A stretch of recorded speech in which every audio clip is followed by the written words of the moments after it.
What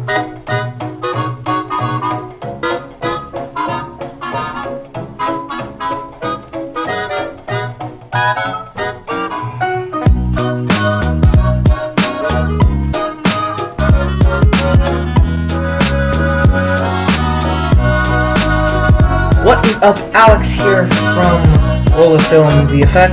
Today we're going to be creating an energy beam inside of After Effects that looks like something like this.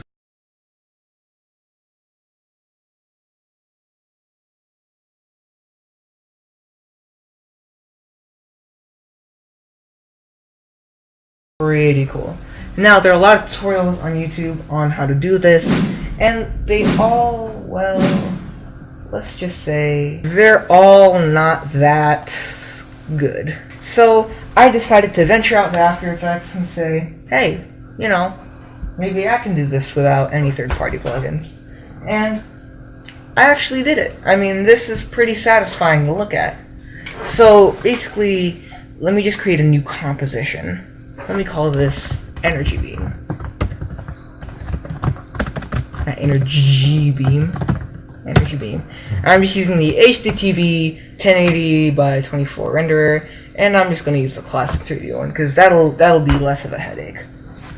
Now, I'm going to create the new composition actually. Now, to create this effect, all I did was create solid, black solid, and then added the effect CC Particle World. Now, a lot of people use this effect, and for a lot of people, it's very intimidating.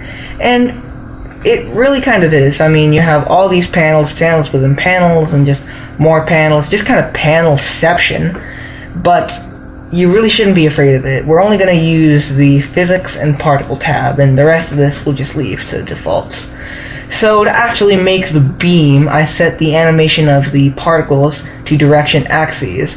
Then I zeroed out every value except for velocity. Even gravity, I set it to 0. Now, I found that the beam was a bit too thick for my liking, so I set the extra to about -10. So yeah, it's still a bit too fat. Let me leave it -30.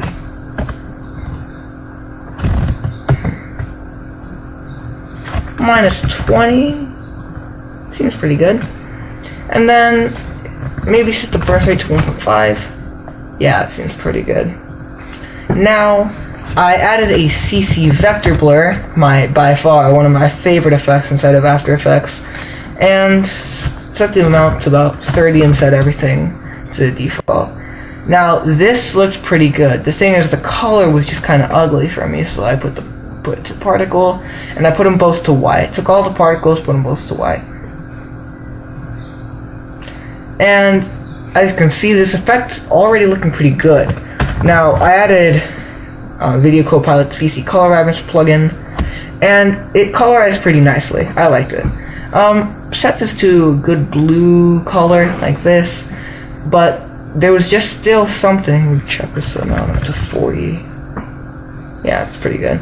There was still kind of something missing. So I went back to the birth rate, checked it up to about 2, and that really took care of things. It really kind of cleaned up the holes inside, and it was just more satisfying to see.